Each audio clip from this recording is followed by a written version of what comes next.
وەزیری تەندروستی شاردنەوەی کێشەکان چارەسەر نییە. دکتۆری دەرچووی کوردستان بۆچی خزمەت بکات لە هەندەران؟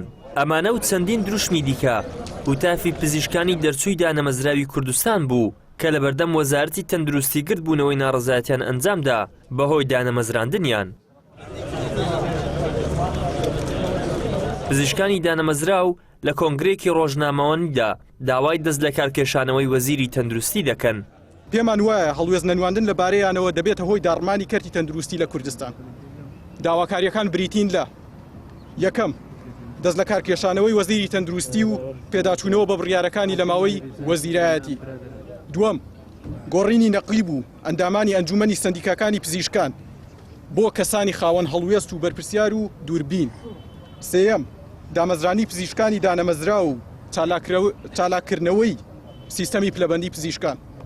چوارەم دانانی لایەنێکی هاودەسەڵات لەگەڵ وەزیر بە ئەرکی مامەڵەکردنی ڕاستەوخۆی لەگەڵ کێشەکان. ئێمە وەک دەستەی پزیشکانی ناڕازی خۆمان بە بەرپرسیار دەزانین بەرامبەر کەرتی تەندروستی و هەوڵاتیانی کوردستان. ئەو ئێمەوە بۆ 8 مانگ دەچێت دانەمەزراوین. ئێمەش ترسیەوەمان هەیە ئەو زانیارەی کە خوێندومانە لە بیرمان بچێتەوە پراکتیزێ نەکەین.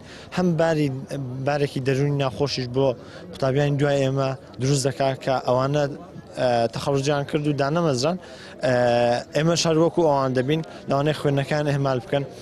هەمیش سیستەمی پلەبەندی پزیشکی ڕادەوەستێت لە هەموو کوردستان. ئەوەش بەڕاستی کارزاتی لێ دەکرێتەوە چونکە ئەو پزیشکانەی پێش ئێمە لە فریاکەوتنەکان بوون لە نەخۆشخانەکان بوون بەرەو پێش ناچن. بەهۆی دانەمەزراندنیانەوە پزیشکان دووچاری چەندین کێشە دەبنەوە، لەوانە فەوتانی ساڵێکی ئەکادیمیان، وەستانی پلەبەندی پزیشکی، پلەبەرزکردنەوەی پزیشکان. ئەمە جگەلەوەی پزیشکی پێویست بۆ چارەسەری نەخۆش بەردەست نابێت. هەموو ژیانمان لەسەر خوێندن داناوە، هیچ شتێکی ترمان نەکردو جگە لە خوێندن. دوای ئەوەش دووبارە 6 ساڵی تااقەت پڕوکێن و قورسی کۆلێژی پزیشکیمان خوێندووە بە ئەمەلی ئەوەی کەوا ئێمە دوای تەواوکردنی یەکسەر دابمەزرێن کەوا ئێستا ئێمەوە تقریبان ئەبێتە 12 مانگ هیچ ئەمەلێکمان نییەوە، هەروە هیچ داهاتوێکمان دیانە بەجددی لە ماڵەوە تووشی کابە بووینە.